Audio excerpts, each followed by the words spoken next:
Hey guys, Matt Fede with Living in Nutley from Realty Executives Elite Homes.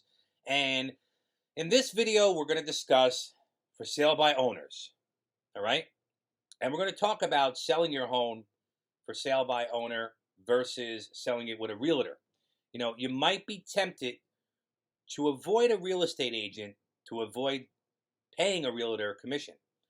While it's very tempting to do that, there's a lot of risks that go along with going at it alone that outweigh the benefit of doing that. Some of the risks include having few qualified buyers, few potential buyers, let alone qualified buyers, making emotional decisions, not knowing how to negotiate properly, and not having enough free time dedicated to finding a buyer. That's a big one. One of the biggest risks of for sale by owner, or FSBO we call it, is not having the experience or expertise to navigate all the legal and regulatory requirements that come with selling a home. Excuse me. Sorry about that. The other thing is realtors may not show a for sale by owner home. You know, in a for sale by owner deal, the buyer's agent knows that there won't be a professional colleague on the other end of the transaction. So it gets kind of daunting for that agent if they're dealing with the homeowner directly, you know. Even if the client insists on seeing your home, the agent may discourage them from making an offer, citing all the hassles and risks of trying to close a deal without professional representation and without a guaranteed commission. There are only two reasons why I show a for sale by owner. There's no inventory out there, or I have a written deal with a homeowner to sell their home. All right? The other thing is agents avoid emotional sales. They don't get involved emotionally with the sale. Selling your home is typically a very emotional process.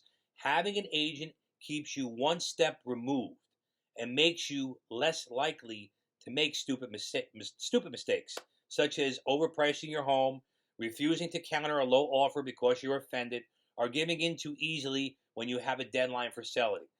A realtor, and you have a deadline for selling. I tried to say that. A realtor can help you follow up with all that. You know, if you forego an agent, you'll also have to deal directly with rejection every time a buyer's agent tells you that the client isn't interested. As the homeowner, it can be quite upsetting to hear some of the comments that buyers oftentimes tell their agents. You know, the emotional aspect of residential real estate, realtors kind of mitigate that. Okay? An agent can take a sting out of the rejection and put a positive spin on a negative feedback. It's more difficult for the seller to keep their emotions, out of the sale. And that's one of the biggest reasons. The other thing is real estate's a full-time job. Can you rush home from work every day or every time somebody wants to see your home? Can you excuse yourself from a meeting every time your phone rings with a potential buyer? At the end of a long workday, do you have the energy to take advantage of every possible opportunity to market your home? Are you an expert in marketing homes? Do you have any experience doing so? Your answers to all these questions probably no. An agent's answer to all these questions is yes.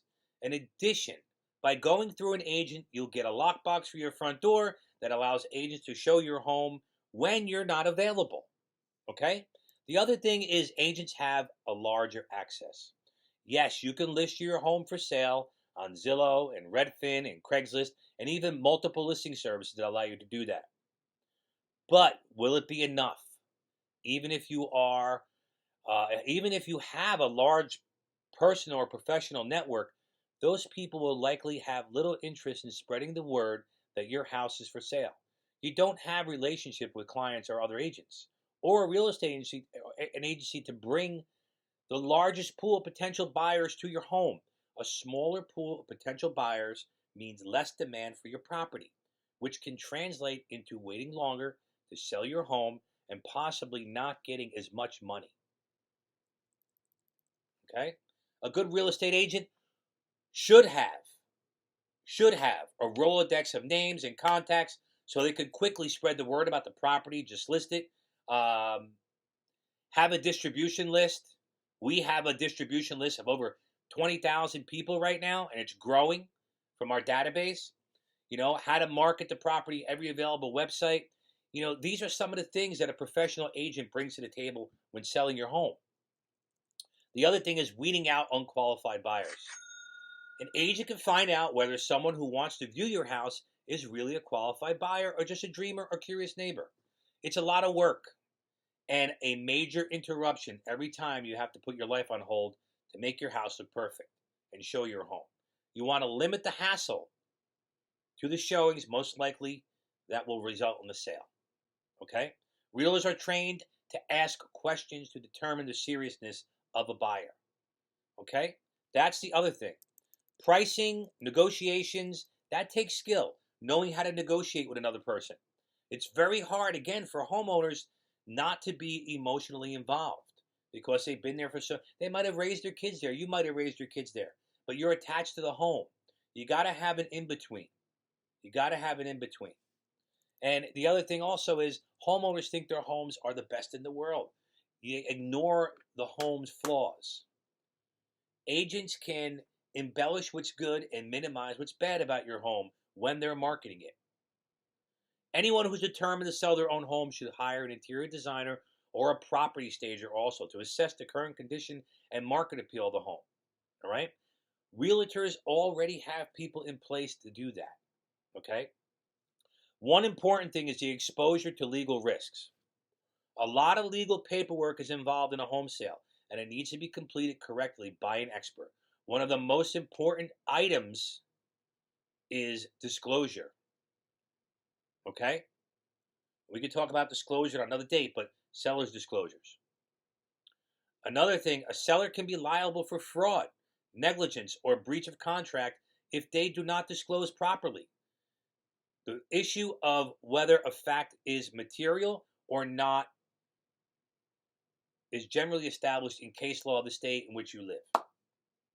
And if you're a homeowner selling your home on your own, the last thing you want to do is get involved in a lawsuit. Okay? The bottom line is, it's a tall task to learn how to sell your home without a realtor, and selling your home will likely be one of the biggest transactions of your life. You can try to do it alone to save money, but hiring an agent has many advantages. Agents can have broader exposure for your property, help you negotiate better, dedicate more time to your sale, and prevent your emotions from sabotaging the deal. And if you're in that position and you would love to speak to a broker, Matt Fede, Realty Executives Elite Homes, hope to talk to you soon. Bye-bye.